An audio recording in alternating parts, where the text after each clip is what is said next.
दिल्ली में हुई उत्तराखंड बीजेपी की बड़ी बैठक। सीएम पुष्कर सिंह धामी हुए शामिल। लोकसभा चुनाव की तैयारियों पर बातचीत में सभी सांसद रहे मौजूद।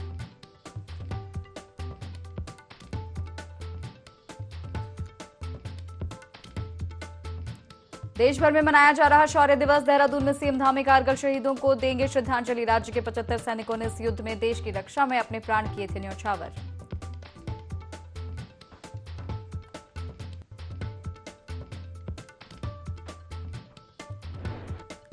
पहाड़ से लेकर मैदान तक झमाझम बारिश का दौर शुरू। आज प्रदेश के 5 जिलों में भारी बारिश का अलर्ट। गंगोत्री यमुनोत्री हाईवे हुआ अवरुद्ध।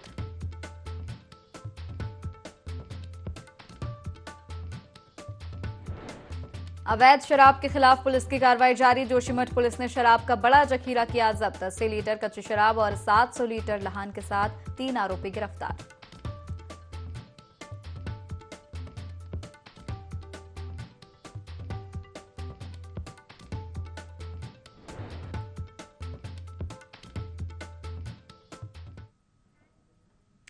नमस्कार, IND 24 देख रहे हैं आप। मैं हूं आपके साथ हर्षिता सिंह और स्वागत है आपका बुलेटिन देवभूमि लाइव में।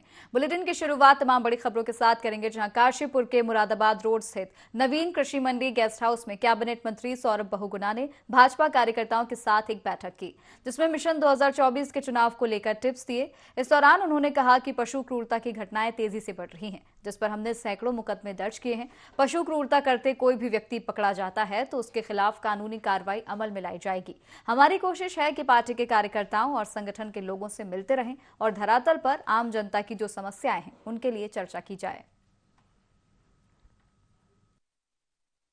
ऐसी हमारी कोशिश है कि जो हमारे कार्यकर्ता हैं उनके साथ मिलते रहना चाहिए और संगठन के लोगों से मिलते रहना चाहिए। धरातल पे क्या समस्याएं हैं, लोगों की क्या मुश्किलें हैं, वो संगठन से अच्छा कोई नहीं जानता, क्योंकि लगातार ये पब्लिक के बीच में रहते हैं, लगातार ये पब्लिक से उनका मिलना होता है। तो एक कोशिश है कि कार्यकर्ताओं के साथ मिल के क्या काम होने हैं, धरातल पे क्या और समस्याएं हैं जिसका निदान होना है, उस पर चर्चा करनी है। इस पशु क्रूरता के हाँ ज़रूर कुछ केसेस सामने आए हैं और हम कोशिश कर रहे हैं कि केदारनाथ ट्रैक पे भी काफ़ी क्रूरता के कुछ केसेस हमारे समक्ष आए थे। हमने 17 लोगों के ऊपर FIR भी करी है, 201 के आसपास चालान करे हैं और हमने 1300 घोड़ों को जो कमज़ोर थे और चोटिल थे उनको ब्लॉक किया है यात्रा में चलने से। ये हमारे सरकार का एक क्लियर संदेश है, किसी भी पशु के ऊपर क्रूरता हम नहीं सहेंगे। प्रदेश का सबसे बड़ा सरकारी दून मेडिकल कॉलेज चिकित्सालय में मैन पावर की कमी से जूझ रहा है। ऐसे में मरीजों को बेहतर सुविधाएं दिए जाने के उद्देश्य से दून अस्पताल जल्द ही आउटसोर्सिंग माध्यम से 200 कर्मचारियों की भर्ती करने जा रहा है। अस्पताल के deputy medical superintendent doctor Dhananjay Dhodiyal ने बताया कि कर्मचारियों की भर्ती किए जाने को लेकर शासन को परमिशन भेजी गई है। इसमें करीब 100 ward boy, data entry operator, lab technician, pharmacist और मिनिस्ट्रियल संवर्ग के कर्मचारियों की भर्ती की जाएगी। उन्होंने बताया कि इन कर्मचारियों की दून अस्पताल में तैनाती के बाद मरीजों को बेहतर स्वास्थ्य सुविधाएं उपलब्ध हो पाएंगी। ये अभी भी मेरे संज्ञान में आया है कि लगभग 200 लोगों के लिए जो है वो शायद परमिशन हमें भेजी गई थी वहाँ शासन के लिए कि उसको मिलने की उम्मीद है, जिसमें कि 100 करीब वार्ड बॉय होंगे, उसके अलावा डाटा एंट्री ऑपरेटर हो गए, लैब टेक्नीशियन हो गए, फार्मासिस्ट संवर्ग हो गया, मिनिस्ट्रियल स्टाफ हो गया। वो एक मिलने का हमें बहुत ज़्यादा इसका रास्ता खुल रहा है। अगर वो हो जाता है तो डेफिनेटली हमारी सेवाओं में और बेहतरी अच्छी हो जाएगी। चलिए, बड़ी खबर आपको बता दें देहरादून से। कारगिल विजय दिवस आज है। मुख्यमंत्री पुष्कर सिंह धामी कारगिल शहीदों को श्रद्धांजलि देंगे। शहीद स्मारक गांधी पार्क देहरादून में कार्यक्रम होगा। उत्तराखंड के 75 जवानों ने सर्वोच्च बलिदान दिया था। शहीदों के परिजनों को सीएम धामी सम्मानित करेंगे। तो देहरादून से खबर बता रहे हैं आपको, आज कारगिल विजय दिवस है। मुख्यमंत्री पुष्कर सिंह धामी इस मौके पर कारगिल शहीदों को श्रद्धांजलि देंगे। बता दें कि शहीद स्मारक गांधी पार्क में कार्यक्रम का आयोजन होगा। प्रदेश भर के 75 जवानों ने बलिदान दिया था। शहीदों के परिवारजनों को मुख्यमंत्री शिवराज सिंह चौहान सम्मानित करेंगे।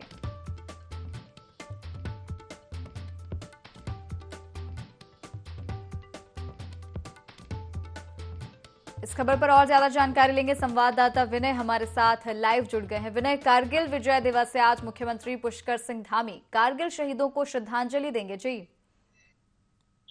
जी हर्षिता, देखिए जिस तरह से आज की अगर बात की जाए तो शौर्य दिवस जो है वो आज यहाँ पर मनाया जा रहा है। पूरे देश की अगर बात करें, पूरे देश में जो है आज सैनिकों को लेकर एक बड़ा कार्यक्रम किया गया है। वहीं अगर देहरादून की बात करें तो देहरादून के गांधी पार्क में भी जो है आज 75 जो जवान यहाँ पर शहीद हुए थे पूरे उत्तराखंड से, उनके परिवारजनों को जो है मुख्यमंत्री पुष्कर सिंह धामी यहाँ पर जो है आज सम्मानित भी करेंगे। जी कहाँ पर ये कार्यक्रम होने वाला है विनय, और लगभग कितनी देर बाद कार्यक्रम जो है शुरू होगा?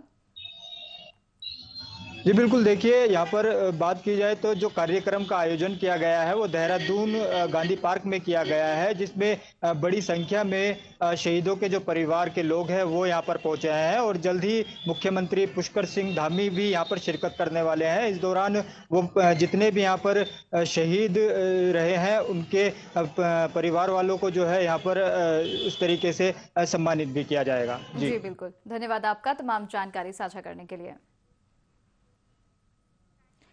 चलिए आगे बढ़ेंगे। इस समय उमस भरे मौसम के बीच खटीमा विद्युत विभाग लाइट की कटौती कर रहा है, जिससे लोगों को काफी परेशानी हो रही है। क्षेत्रवासियों को इस समस्या से निजात दिलाने के लिए कांग्रेस प्रदेश उपाध्यक्ष भुवन कापड़ी के नेतृत्व में कांग्रेस कार्यकर्ताओं ने विद्युत विभाग कार्यालय पर धरना दिया। इस दौरान भुवन कापड़ी ने कहा कि वे क्षेत्र में लगातार अघोषित विद्युत कटौती हो रही है, जिससे क्षेत्रवासियों को काफी परेशानियों का सामना करना पड़ रहा है। साथ ही गलत बिलों की समस्या से भी क्षेत्रवासी परेशान हैं। वहीं विद्युत विभाग के एसडीओ अंबिका यादव ने कहा कि ज्यादातर विद्युत कटौती कंट्रोल रूम के आदेश पर ही की जाती है। बिल को लेकर कहा कि मई जून के महीने में अक्सर विद्युत बिल ज्यादा ही आते हैं, क्योंकि ग्राहक गर्मी के चलते लाइट का इस्तेमाल ज्यादा करते हैं। लगातार बिजली कटौती हो रही है।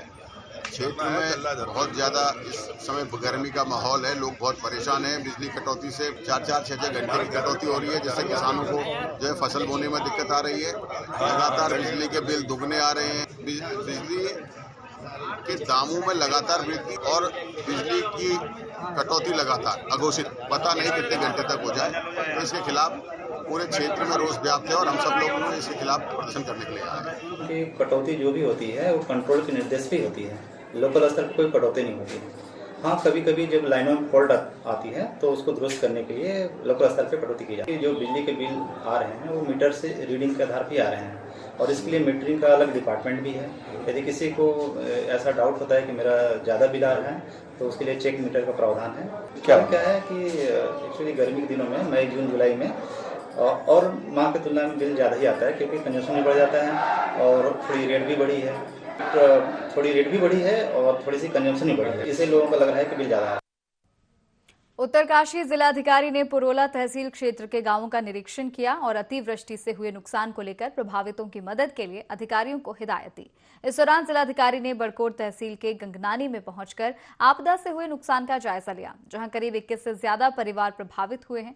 जिलाधिकारी ने क्षेत्र में पुनर्निर्माण कार्यों और राहत कार्यों सहित खतरे की जद में आए मकानों की सुरक्षा के लिए जरूरी निर्देश दिए। बता दें, इस दौरान जिलाधिकारी ने कस्तूरबा गांधी बालिका आवासीय विद्यालय का भी दौरा किया।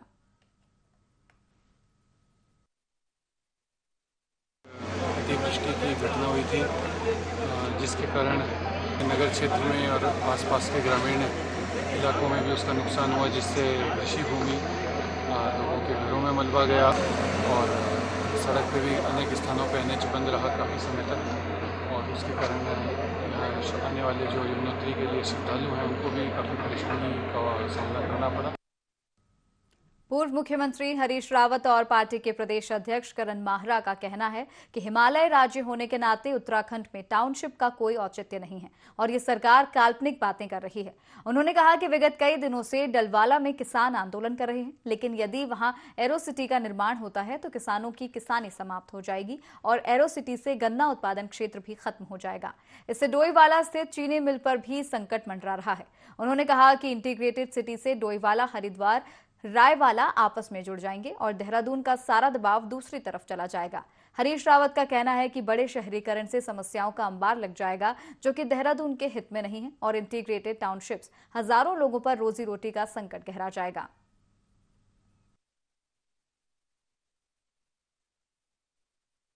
इनका इरादा अपने चंद पूंजीपति स्वामियों को, जो स्वामी हैं भाजपा के, जो एक विशेष भूभाग के रहने वाले हैं, उनको लाभ पहुंचाना है। उसके लिए उत्तराखंड की बहुमूल्य धरती को उनके हाथों में सौंपा जा रहा है और ये डोईवाला, उसके चारों तरफ के क्षेत्र और उधर IDPL की भूमि और पराग फार्म, ये सारी ज़मीनें उनको सौंपने का षड्यंत्र है। ये कोई इंटीग्रेटेड टाउनशिप नहीं है, ये इंटीग्रेटेड माल कमाओ और लूटो उत्तराखंड को, उसका कंसेप्ट। हल्द्वानी वन प्रभाग के अंतर्गत कार्य कर रहे आउटसोर्स कर्मचारियों ने नारेबाजी की। कर्मचारियों ने कहा कि पिछले 8 महीने से मानदेय की राशि कर्मचारियों को नहीं मिली है। अधिकारी इस मामले पर कुछ भी कर पाने में असमर्थ नजर आ रहे हैं। अधिकारी हर बार शासन स्तर का मामला बताकर कन्नी काट जाते हैं। उन्होंने कहा कि सांप पकड़ने की शिकायत से लेकर जंगल की गश्त सहित तमाम दायित्व उन्हें दिए गए हैं। अब स्थिति बन गई है कि कर्मचारियों के घर राशन तक नहीं बचा है। कर्मचारी आर्थिक और मानसिक रूप से परेशान हो रहे हैं।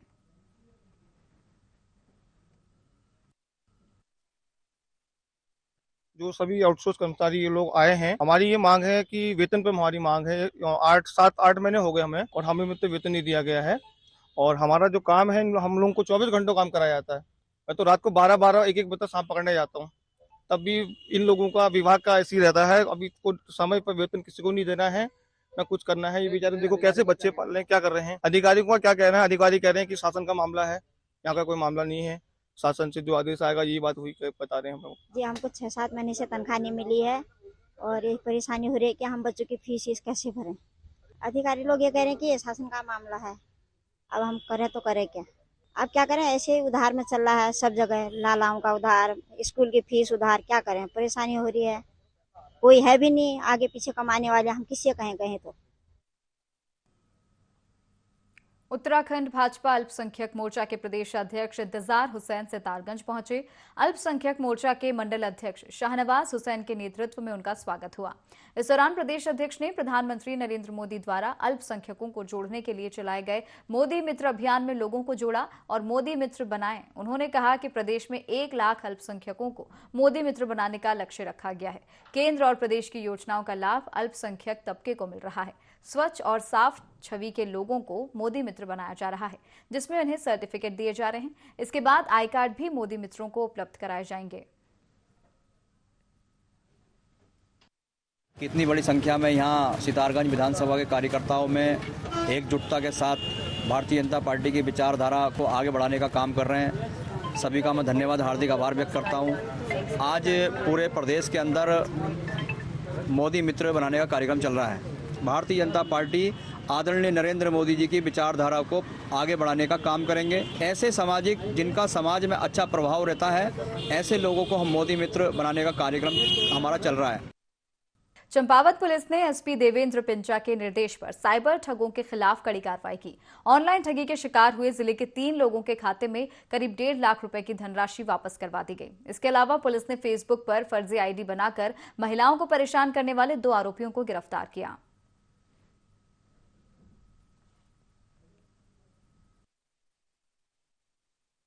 हाल में जो कुछ साइबर क्राइम केसेस जो हुए थे, जो हरियाणा और जिसके मुलजिम हमारे राजस्थान की साइड में थे, तो उसके संबंध में एक टीम मेरे द्वारा वहां भेजी गई थी।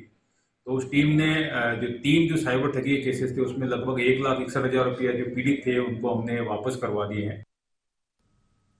उत्तरकाशी के सॉल्ट गांव में स्थित जगन्नाथ मंदिर को लेकर देव जगन्नाथ भक्तों के लिए बड़ी खुशखबरी लेकर आई है। इन सभी खबरों से स्थानीय पहाड़ियों के भोले भाले ग्रामीणों में बहुत खुशी और उत्साह है। ग्रामीणों ने एकत्रित होकर ओडिशा के लोगों और दुनिया के कोने कोने से आए जगन्नाथ भक्तों को उनकी शुभकामनाओं के लिए धन्यवाद दिया और सभी के कल्याण की कामना की। उत्तराखंड के मुख्यमंत्री पुष्कर सिंह धामी ने अभिनेता सब्यसाची और अर्चिता से मंदिर के बारे में जानने के बाद विकास के लिए घोषणाएं की। यह मंदिर उत्तरकाशी के साल्ट गांव में 11वीं सदी में बना था। हमारा यहाँ पे जगन्नाथ जी है, ये 12वीं सदी में शंकराचार्य द्वारा स्थापित किया गया और तब से लेकर आज तक इसकी पूजा पाठ चल रही है। जो हमारे लोगों बुजुर्ग लोग करते थे कि रविवार, बुधवार, अमावस्या और पूर्णमासी को करते थे। भगवान जगन्नाथ जो वर्णावत नदी वर्णावत पर्वत की गोद में स्थित है, जिसके चरणों को वर्णा पखार रही हैं। 80 और वर्णा के मध्य जो है यह पावन धाम स्थित है। उत्तराखंड उत्तर भारत का एकमात्र जगन्नाथपुरी है। भगवान जगन्नाथ यहाँ कैसे अवतरित हुए, तो इसके संबंध में दंत कथा प्रचलित है कि बहुत प्राचीन काल में यहाँ पर 12वीं शताब्दी से पूर्व एक नौटियाल दंपति थे, उनकी संतान नहीं हो रही थी।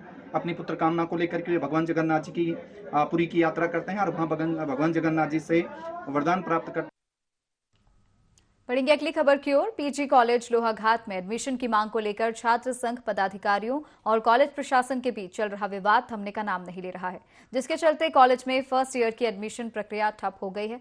वहीं छात्र संघ अध्यक्ष और एबीवीपी के प्रदेश सह संयोजक ने चेतावनी देते हुए कहा, अगर कॉलेज प्रशासन फर्स्ट ईयर के छात्रों को 3 दिन के भीतर मनचाहे विषय में एडमिशन नहीं देता है तो छात्र संघ पदाधिकारी कॉलेज के छात्रों के साथ अनशन पर बैठ जाएंगे, जिसकी पूरी जिम्मेदारी कॉलेज प्रशासन की होगी। मैं बीए फर्स्ट सेम में एडमिशन लेने आया हूँ, तो मेरे को हिस्ट्री, हिंदी और पॉलिटिकल चाहिए, तो वो सब्जेक्ट मेरे को यहाँ पर उपलब्ध नहीं हो पा रहे हैं, इसलिए लगातार 3 या 4 दिन से मैं यहाँ पर आ रहा हूँ। तो मेरा प्रशासन से यही अनुरोध है कि भैया बहनों को सब्जेक्ट देने की कृपा करें। जो प्रवेश संबंधी हमारी समस्या है, कल से हम लोग आवाम कॉलेज महाविद्यालय में बैठेंगे, पूरा छात्र जब तक हमारी मांग पूरी नहीं होती तब तक हम यहाँ बैठे रहेंगे। इसके लिए हम लोगों ने बड़ा आंदोलन करना हो जाए, क्योंकि विद्यार्थी परिषद या छात्र संघ उस चीज़ के लिए बना है कि बच्चों को हमको एक जो हमको वोट मिले थे, इसी चीज़ के लिए कि हम लोग कॉलेज कैंपस में उनकी मांग को ऊपर तक उठाएं। इसके लिए हम सरकार तक अपनी बात लगातार पहुँचाते रहे हैं और उसके साथ साथ प्रवेश संबंधी प्रवेश परीक्षा परिणाम तीनों के लिए अभी हम लोगों की मीटिंग होने वाली है और जल्द से जल्द हम सारे बच्चों को अपने मन जी ने हमें आश्वासन दे दिया, हमारा काम 2-3 दिन में हो जाएगा।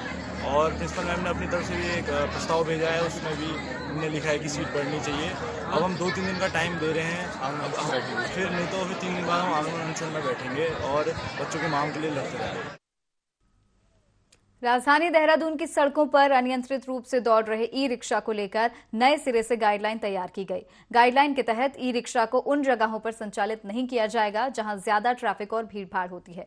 इसके साथ ही स्कूल वैन को लेकर भी आरटीओ काफी गंभीर नजर आ रहा है। स्कूल वैन के चालकों को रिफ्रेशर कोर्स कराना जरूरी है। ई रिक्शा को एक ओपन पॉलिसी के अंतर्गत रजिस्टर किया जा रहा है। इनको परमिट से मुक्त करा गया है सेक्शन 66 से, परंतु ये देखा जा रहा है कि इन ई रिक्शा के संचालन की वजह से ट्रैफिक जाम की समस्या और अननेसेसरी कंपटीशन की समस्या बन रही है, जिससे कि विवाद भी पैदा हो रहे हैं। इसको देखते हुए परिवहन विभाग इस संभाग के स्तर पर एक पॉलिसी बना रहा है। स्कूल वैन का संचालन जो होता है वो सुप्रीम कोर्ट की जो मॉनिटरिंग कमेटी है उसके निर्देशानुसार एवं CBSE बोर्ड ने जो निर्देश दिए हैं उनका अनुपालन कराया जाता है। साथ में जो हमारे द्वारा स्कूल परमिट दिए जाते हैं उसमें भी कुछ विशेष शर्तें हैं जिसका कि ध्यान रखा जाता है। हमारे द्वारा इन्फोर्समेंट के द्वारा ये सुनिश्चित किया जाता है कि स्कूल वैन, स्कूल बसेस इनका पूरा अनुपालन करें। नशे के खिलाफ चलाए जा रहे पुलिस के अभियान के तहत थाना थराली पुलिस ने चेकिंग के दौरान सिमल सेन के समीप एक बोलेरो वाहन से 11 पेटी अंग्रेजी अवैध शराब बरामद की है। पुलिस ने अवैध शराब की तस्करी में प्रयुक्त बोलेरो वाहन को सीज करने के साथ ही दोनों अभियुक्तों के खिलाफ आबकारी अधिनियम के तहत मुकदमा पंजीकृत कर लिया है और दोनों आरोपियों को न्यायालय के सम्मुख पेश किया जा रहा है। पे जो है चेकिंग कर रही थी तो उसमें सिमल सेन के पास मुखबिर द्वारा सूचना मिली कि एक वाहन जो है बोलेरो वाहन में कुछ लोग शराब लेके बोलेरो वाहन आ रहा था, जिसको चेक किया गया तो उसमें 11 पेटी अवैध शराब की बरामद हुई। उसमें 2 आदमी, एक अभिषेक और एक जो है देवेंद्र नाम के 2 व्यक्तियों को पकड़ा गया। दोनों के खिलाफ मुकदमा कर दिया गया है और वैधानिक कार्रवाई की जा रही है। समय पर हमारे उच्च अधिकारियों द्वारा जो है हमें निर्देशित किया जाता रहता है। तो कल भी ये हमारी शराब के विरुद्ध जो है और नशीली वस्तुओं के विरुद्ध का अभियान चलाया है, उसी का अनुपालन। शहरी विकास मंत्री प्रेमचंद अग्रवाल और पूर्व कैबिनेट मंत्री हरक सिंह रावत के बीच बातचीत का एक वीडियो सोशल मीडिया पर वायरल हो रहा है। इस वीडियो पर अपनी प्रतिक्रिया देते हुए जहां प्रेमचंद अग्रवाल ने कहा कि हरक सिंह रावत ने मेरे साथ विश्वासघात किया है, तो वहीं कांग्रेस पार्टी ने इस वीडियो को लेकर अपनी प्रतिक्रिया दी है। कांग्रेस के प्रदेश अध्यक्ष करण माहरा ने कहा कि जब वे विधानसभा के अध्यक्ष थे तब उन्होंने फाइल पास करने के लिए वित्त विभाग को भेजी थी और वित्त विभाग ने फाइल को रिजेक्ट कर दिया था, लेकिन चुनाव के बाद उन्हें वित्त मंत्रालय की बागडोर दे दी। वित्त मंत्री बनते ही उन्होंने पहली फाइल वहीं पास की जिस फाइल पर वित्त विभाग ने ऑब्जेक्शन लगाया था। उन्होंने कहा कि प्रेमचंद अग्रवाल ने सरेआम एक युवक की पिटाई भी कर दी थी जो चर्चा का विषय रही थी। अग्रवाल जी ने भी कोई कसर नहीं छोड़ी है।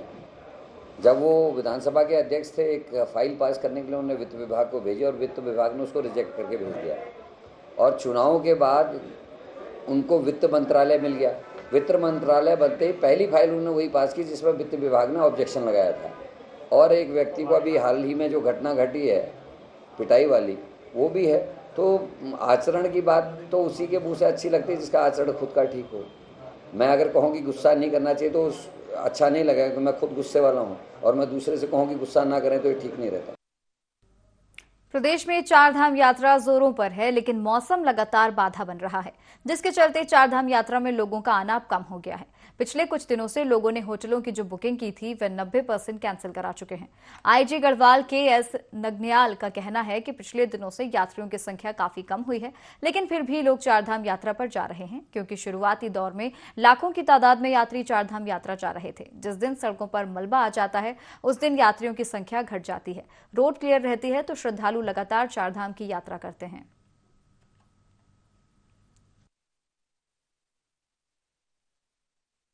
यात्रियों की संख्या काफ़ी कम हुई है, फिर भी लोग जा ही रहे हैं। संख्या यद्यपि कम है, कभी 250, 1000, 2000, अलग अलग दामों में, अलग अलग परिस्थिति के हिसाब से। जिस दिन मलबा इत्यादि आ जाता है, रोड जाम होता है, तो उस समय ये श्रद्धालुओं की संख्या घट जाती है। जब रोड क्लियर रहती है तो श्रद्धालु बढ़ जाते हैं। तो ये अप डाउन होते रह रहे हैं। लक्सर में विशाल ट्रैक्टर रैली का आयोजन किया गया, जिसका नेतृत्व खानपुर विधायक ने खुद ट्रैक्टर चलाकर किया। इस दौरान उन्होंने कहा कि पिछले दिनों में बाढ़ से समूचा क्षेत्र बर्बाद हो गया है, जिस पर उन्होंने सरकार से 11,000 रुपए प्रति बीघा मुआवजे सहित पूरी बिजली बिल की माफी और किसान क्रेडिट कार्ड का ऋण माफ करने की मांग की है। साथ ही कहा कि कई मंत्री अपने चेले चहेतों के साथ हवाई दौरे कर रहे हैं। दिनों जो बाढ़ आई थी, जिससे लक्सर तहसील के अंतर्गत आने वाला कोई भी गांव ऐसा नहीं है जिसका किसान बाढ़ग्रस्त नहीं है। तो सरकार ये हमारे साथ नाटक बंद करे। हमें 11,000 रुपए प्रति बीघा मुआवजा चाहिए, बिजली के बिल हमारे पूर्णतः माफ किए जाएं, और जो क्रेडिट कार्ड पर किसानों को ऋण दिया गया है वो भी पूर्णतः माफ किया जाए। प्रदेश में हो रही लगातार बारिश से बरसाती नदियां उफान पर हैं, जिसके कारण कई ग्रामीण क्षेत्र जलभराव और बाढ़ जैसी स्थिति से जूझ रहे हैं। इसी कड़ी में ग्राम हलवा हेडी के किसान इस वक्त डरे हुए नजर आ रहे हैं, क्योंकि लगातार हो रहे नदी के कटाव से नदी विस्तार कर रही है और किसानों के खेत तक नदी का विस्तार हो चुका है, जिस कारण किसानों को अपनी फसलों को लेकर चिंता बनी हुई है। इसी के साथ गांव से मुस्तफाबाद जाने वाले रास्ता रतमऊ नदी में समा चुका है, जिससे आवाजाही भी ठप हो चुकी है।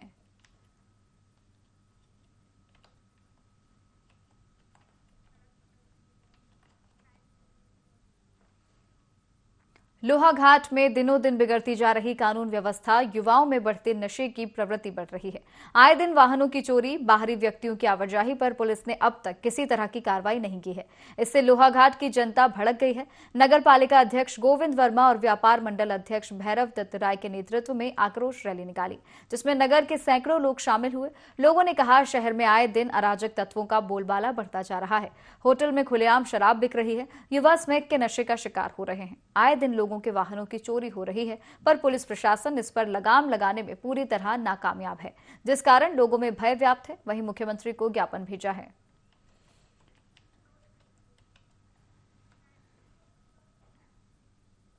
और इसी के साथ इस बुलेटिन में फिलहाल इतना ही। आप देखते रहिए IND 24। नमस्कार।